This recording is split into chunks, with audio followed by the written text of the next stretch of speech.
What's up, guys? Chris here with another Eden Zero manga review. Now, here's the thing. Last chapter and the chapter before that, the last two chapters were honestly really good and emotional roller coasters. Mashima really did hit us with the feels within the last two chapters, from which is death to the aftermath of the characters basically dealing with the loss of their mother figure of the ship, the person that has always taken care of them and guided them throughout their whole journey. And again, the first shining star that we've met. So it kind of stands to reason that she would be the first one to die within the situations, especially with all the death flags that we had in the Aoi Cosmos arc, and her being at near death before her actual death. So yeah, if you can't tell by how I'm talking, Eden Zero has honestly been really great this year, especially. Like, ever since I caught up to the manga over a year ago and made that one video on it, I've been really enjoying the Eden Zero manga, and this past year has just been non-stop awesome chapters. And this arc, while relatively a longer arc compared to what we've seen in Eden Zero, it honestly feels well earned, as it's just continued to get better and better. And I just really feel like Mashima's just now hitting his stride with the series, despite how good it's already been since the beginning. But enough with me fanboying. This chapter, it's not bad. Compared to the other chapter, this one sets up future arcs, potential enemies, and gives us some closure for potential loose ends and plot threads from the recent arc.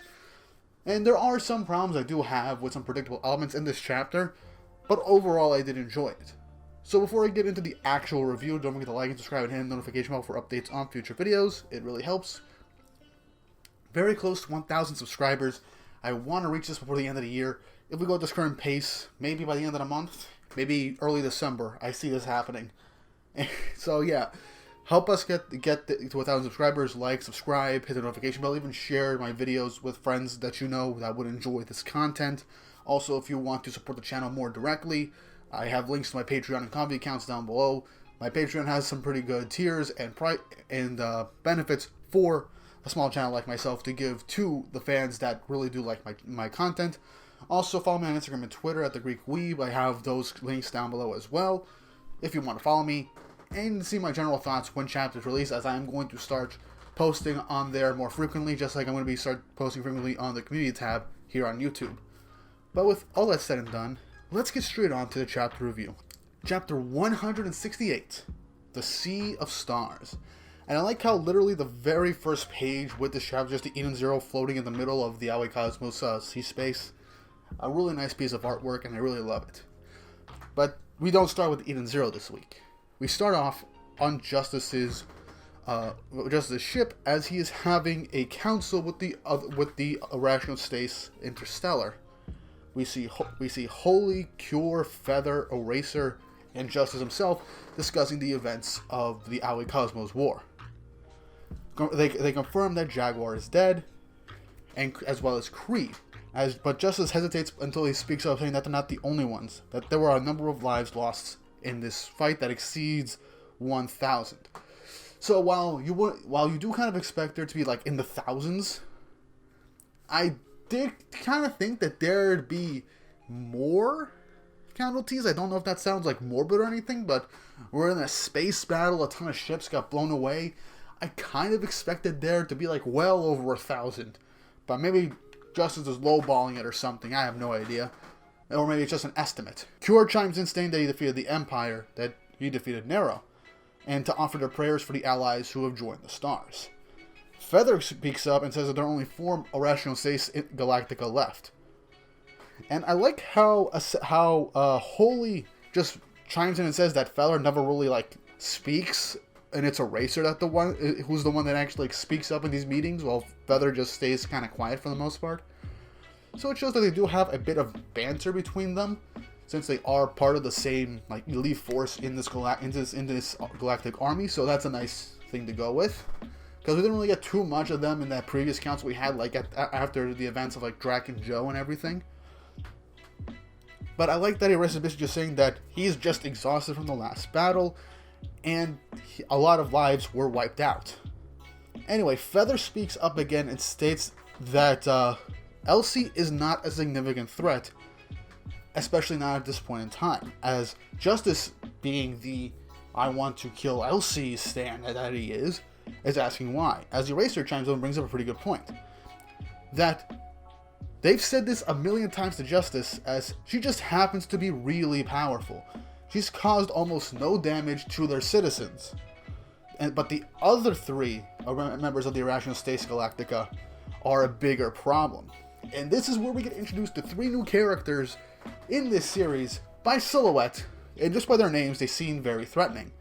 We have Dead End Crow, the Titan of Eternal Darkness, and by the scenes of his silhouette and with the gears here, I can assume that he might have some sort of time-based ether gear. So that'll be very interesting, unless he has an ether gear that can control or manipulate machinery or gears or whatever. But I'm going with the time ether gear, because, you know, when you see gears like that, it looks like a clock, something like from the inside of a clock. So the theorist in me is saying that this is definitely going to be a time-based ether gear user. We then jump to Archbishop Saint Fire Knox, which, okay, this is, after I read the chapter, people have posted this picture on, I think, Twitter or the Even Zero subreddit, stating that Emu from One Piece is in this. I do see the similarities with the designs, but I feel like someone that's posting stuff like this is either just doing this for laughs, or literally wants to stir up the whole thing where Mashima's copying One Piece again, which is just a ridiculous argument. And if you're taking inspiration from one of the most popular series in the world to create your own thing, that's more of a compliment than anything. If it's a flat-out rip-off, then I understand the anger, but Mashima isn't ripping off any designs. And there are multiple characters in anime that have a similar silhouetted design, so I just feel like I should address this right now. But anyway, as for the theorist in me, just by viewing the silhouette, her name, if this is a she based on the body type, and the cathedral type building that is behind her, perhaps some sort of holy magic, for all I could see. Maybe it's some kind of light-based ether gear where she can manipulate people, or maybe she can have some kind of twisted faith-based power where she can be as strong as the faith in the people that she marks or something around her is, making her incredibly powerful, thus why she's called the Archbishop, and perhaps her territory has everyone in that maybe cosmos or planet or whatever view her as some sort of divine being due to her powers, thus her ether gear makes her practically unstoppable and very powerful. And last of the Irrational States Galactica by name is God Aknoella, the Mother of Dragons. Okay, now this, I feel like Mashima is literally turning this character into like a combination of God Serena from Fairy Tail and Acnologia as like a big reference with the name Aknoella. Because Acnoella, Acnologia are very similar, and he just added God as the first name. And it's called the Mother of Dragons, so it's obviously a she, with a very menacing look, with the one of those like space dragon mechs behind her. So, the theorist in me, if Mashima wants to go full on Fairy Tail reference and stuff, because there is like a crossover series that basically makes all of them canon in the exact same universe, just Fiori and Fairy Tail's one separate planet somewhere far off in the galaxy. If Mashima wants to go full in on this, he could literally make an ether gear that's literally Dragon Slayer, literally like Acnologia's Dragon Slayer magic, arcane magic, where he's basically immune to all magic. So Aknoella, she could be immune to other ether gear abilities and absorb them. I don't see that being a thing, because then that would just make her way too overpowered, and that was the same problem that we had with Acnologia and Fairy Tail, with the reveal of what his Dragon Slayer type is. So perhaps this will be like a Dragon Slayer type of ether gear, which would be really cool, and maybe it could make it seem like Dragon Slayer magic originated from the stars if he wants to like tie in Fairy Tail at some point to the series to make it 100% like canon in this universe. But if it is like an ether gear based off of Dragon Slayer magic, maybe it can be something related to the stars, as these dragons roam the stars, especially with Dragonfall in the Aoi Cosmos, separating basically it from the Sakura Cosmos from the end of the first act of the story. But yeah, I spent like nearly 10 minutes going over literally the first 5 pages and going into theory crafting with these new characters that have just been introduced to us. So, I'm sorry for wasting your time, but also, I am not sorry because I just really wanted to talk about it. I'm mainly sorry this video is going to be longer than usual. But anyway, back to the chapter. I gotta laugh at this because I really am just a theory monster sometimes. I really want to make... I should just made this into an entire video on its own, guessing who these next Galactica members are. Anyway, so Cure states that the fight will not end until they eliminate all of the Irrational States Galactica. And they stay with their creed to basically use their sacred powers to bring peace to the universe, yada yada yada. I feel like I'm disrespecting that, but I just felt like it's the same thing that happens at the end of their meetings, so I just felt like I should just skip over that. Anyway, Justice walks into the same room where he runs into his crewmate. Anyway, he begins to talk to Creed as Victory just says that Justice for some reason refused to tell them that Ziggy was on the planet. As Victory states that it was definitely there was Dice that killed Jaguar, but it wasn't the captain that gave Nero his wounds. So Justice assumes that Ziggy and Nero might have teamed up to defeat Jaguar together, which, while it was a three-way free-for-all, in the end Ziggy did plan it in a way where they would end up like killing Jaguar together, seemingly unintentionally, which shows just how much of a strategist Ziggy is. Anyway, Victory brings up Creed as we flash to when Jess tells Justice what happened to Creed. And this is just frustrating. Jess is just a frustrating character for me, as he flat out lies to Justice, and this is something that we all expected him to do, because he killed one of his friends, and if anything, his superior officer, for trying to get him to calm down. As he just straight up says that the Eden Zero shot him. But literally after this, they're being given a transporter pod with a signal from the Eden Zero stating that they're returning their friend's body, which means Homer and everyone did manage to retrieve Creed's body. I mean, Homer wouldn't leave Creed's body, and they decided to give it to her. But this also has a shock to them fully realizing that Creed is actually dead. And Jess is just shitting his pants as he full-on expected to just get away with it, thinking that Creed's body was lost in the explosion, leaving behind no evidence of what happened. And Jess is just like, what the hell are you plotting, Eden Zero? Because Jess is also a bit frustrating in the sense that he literally is just a one-track mind of vengeance, wanting to do good, but anyone that is at all connected to Elsie is automatically an enemy. So they get the pod. Jess runs to go and check it to see if there's a trap. That's today's excuse. He goes in there and he sees that there's a message. Below, you will find the history of events leading to your friend's death, as Jess just straight up deletes the message, which is something that I expected. And flashing back to the present, Victory brings up the important point. Why would they even bother returning the body? Justice assumes it's to make an example out of him, but even Victory is making a logical point that it makes no sense. You make an example when you want people to keep people always in a state of fear, and then it's better to kill them violently. But Creed died from a single shot in the middle of a war, and Justice is wondering what he's trying to say. Victory is stating that he's not sure that the Eden Zero actually killed them, while Justice is believing Jess, saying that they did. But Victory is stating that he was in some serious shock. He might not remember things exactly right. Even Justice says it doesn't matter. It doesn't change the fact that Creed is dead. Victory agrees. As we get further reevaluations on Creed's motivations, saying that he wanted to change the isolationist government in his own planet, and he was a kind person who fought for his beliefs to change his world.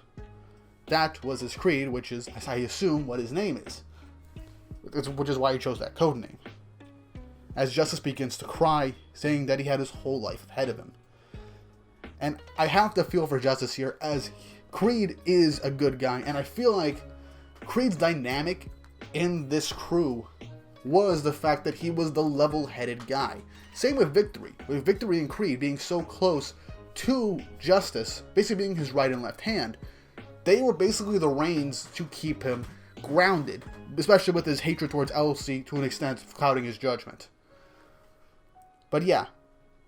Anyway, Justice states that his future was taken away from him and that he will swear he will bring justice to whoever killed him. As we get an interesting look of Justice, perhaps he's like, I understand, but you gotta calm down. Jess is whimpering in the corner hearing all of this as he says flat out that it was Homura, that she's from the Eden Zero crew, stating her full name, and that she's in league with Elsie and the daughter of Madame Garena. She seduced Creed and killed him. Now, Victory, I think he sees through Jess's lies as, or at least not thinks that Jess isn't thinking clearly, as doesn't feel like he's full on buying this, as he's not showing any real emotion to this. But Justice, in anger, sadness, and full-on vengeance, in the shadows, being set up as like some kind of villain, just says Homura's name as we cut to Sandra, the planet of sand, where the Eden Zero met the Rebel Army.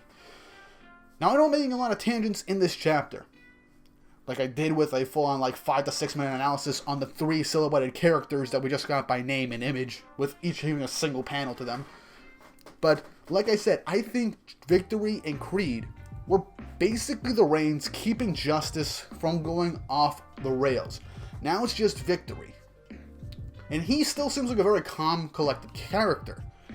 And I like how he's basically rationalizing everything that's just happened to an extent where he doesn't want Justice to just flat out go on a one-man vengeance spree, avenging Creed. Because Creed was an all-around good guy, and he liked to see the best in people. I know a lot of people don't like Creed. I don't really see too much, but Creed, we only saw him like 3 times in the entire series. And Mashima killed him off before he had anything more plot relevant than him being motivation for Justice to go from Elsie to take on the Eden Zero before Elsie or something like that. I want to make a full video on Justice and why he's both a frustrating character, but also necessary for the plot and progression of potentially Shiki in the story. Because Justice is being set up to be a parallel to Shiki. Because remember what happened to Witch and the Shining Stars? Remember what happened when Shiki versus Shura? Shiki was going to go off the rails on Shura, potentially even killing him if he didn't have characters like Jin, Hermit's sister, Witch, especially Rebecca in the end, tying him down to make the calm and rational decision. And I feel like Creed and Justice, they had a similar relationship, and that's why Victory is still around. But with one last person to help keep Justice grounded, he'll go off the rails, especially if something happens where Jess sees that Victory is going to hold Justice back, and maybe he might end up leading to Victory's death as well, perhaps unintentionally, similar to Creed.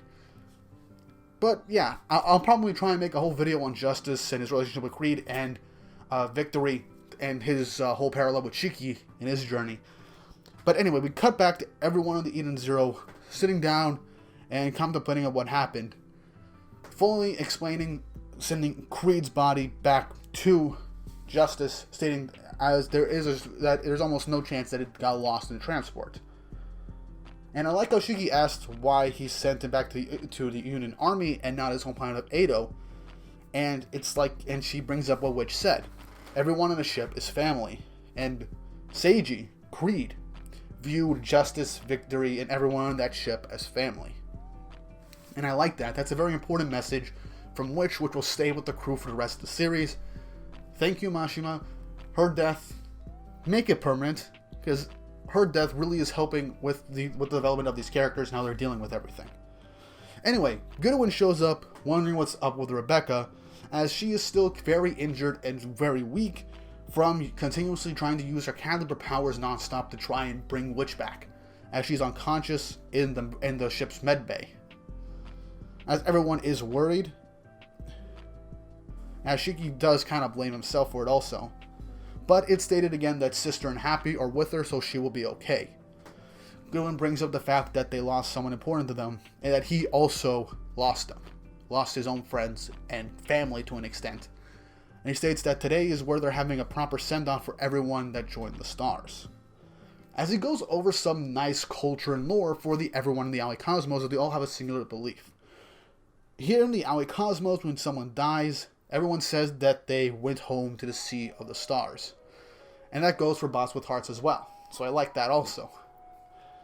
And he states that by tradition, they light a fire in a lamp that represents their life and sends them out into the sea of stars with their love and care for it. As we see multiple panels of all the characters sending these lamps up into the sky to honor their fallen friends and family that have died in this war. And I like all these different shots with everyone sending up their own lamps. With obviously Witch is there, but I think Homura is doing this for Witch, everyone else that died, perhaps maybe Valkyrie also, and Creed. And I like that we literally got a full page showcasing everyone on this planet doing this. And it's just a really, really nice scene. This whole 2-page spread, it looks amazing. And I have to say, Mashima, you continue to outdo yourself with the artwork every chapter. And these somber moments are really great as you put in the detail. It shows the gravity of the situation and shows just how much care that with this somber moment is like with everyone saying their full-on goodbyes. We get some nice passing shots of everybody staring up into the sky. We look into the Eden Zero off in the distance as they look at everything in the stars. Rebecca, Happy, Herman, and Sister. As we also see everyone crying and looking up into the stars. It's very nice. We get like full on we basically get like 6 full pages with no dialogue, just everyone staring up into the sky, sending their lamps as a sign of respect. And you gotta have these types of chapters in any kind of manga, any story, whenever there's a lot of people dying, especially major characters, to help let everything sink in and let us calm down from the initial shock, as everyone wants to move on, but also keep these people alive in their hearts. It's a very realistic way of taking things in terms of losing someone that's precious to you. Shiki repeats the belief that they will be up, that will go home to the Sea of Stars, as he states that Witch regret Eden's mother. They'll never forget her. We will never forget you. We will always be in our hearts. As the chapter ends. Now, I'm really glad that this chapter did a lot of things. Now, I stated that Jess frustrates me to no end, and I think it frustrates everyone. And I feel like people are going to say that Mashima did the predictable thing with Jess lying about the Eden Zero, and especially Homura being the ones to kill Creed. And while that's expected, there wasn't really anything else to go about it, considering what we saw of Jess's character. And I want to see where Mashima goes with that. But overall, this chapter helped show setup for the rest of the Galactica Ration 6, as basically, not counting Elsie, half of them are out of the picture. And these last 3 are being set up to be even stronger. I mean, Nero had his Empire Dice, which helped him, like, literally pick the right path. He loses something precious to him, but he ends up gaining mass victory, as well as a warping ether gear that allows him to literally travel to different places in an instant, which now Ziggy has. Drac and Joe had his Alchemist ether gear, which was broken as hell, and he was also nearly immortal with how he set everything up for him to live a long lifespan. Elsie is incredibly powerful as well, but now we got these 3 new Ration 6 members that we don't even have full designs for, just their silhouettes and what potentially could represent their own ether gear powers. We get Justice basically vowing vengeance on the Eden Zero thanks to Jess, and showing us that Victory, while he's also upset about Creed's death, is still trying to keep a level head and think of things rationally, even questioning Jess's interpretation of events, which I'm very happy for. And lastly, this chapter gave us basically a proper send-off and funeral for Witch, a beloved character for everyone, and also adds a bit more culture to the cosmos that they are currently in. But yeah, that was the chapter. I'm sorry this video kind of got a little ahead of me for reasons, I gotta say. But this was a very good chapter. I liked it. It had a good setup for new story beats, character development, and a proper send-off for basically everyone's favorite mother. And I gotta say, Eden Zero continues to be good, like I said, and I am thinking of doing a video on Justice and these new Irrational 6 characters as I go a bit more in depth into like a 10-minute video or something with these particular characters. That's just so I can have some more Eden Zero content besides the chapter reviews. And don't worry, the Eden Zero Explained videos are coming. I just want to make them as good as possible. before the year ends, I will have at least a couple more out before the end of the year. So look forward to that. But yeah, with all that said and done, I hope you enjoyed this video. If you want more Eden Zero content, like and subscribe. Hit the notification bell. Leave your comments on and thoughts on everything that happened in this chapter down below, as well as your theories for what could happen in the future. And also don't forget to share this video with people that you think would enjoy these types of rambling reviews that I kind of do. And with all that said and done, I hope you all have an awesome day.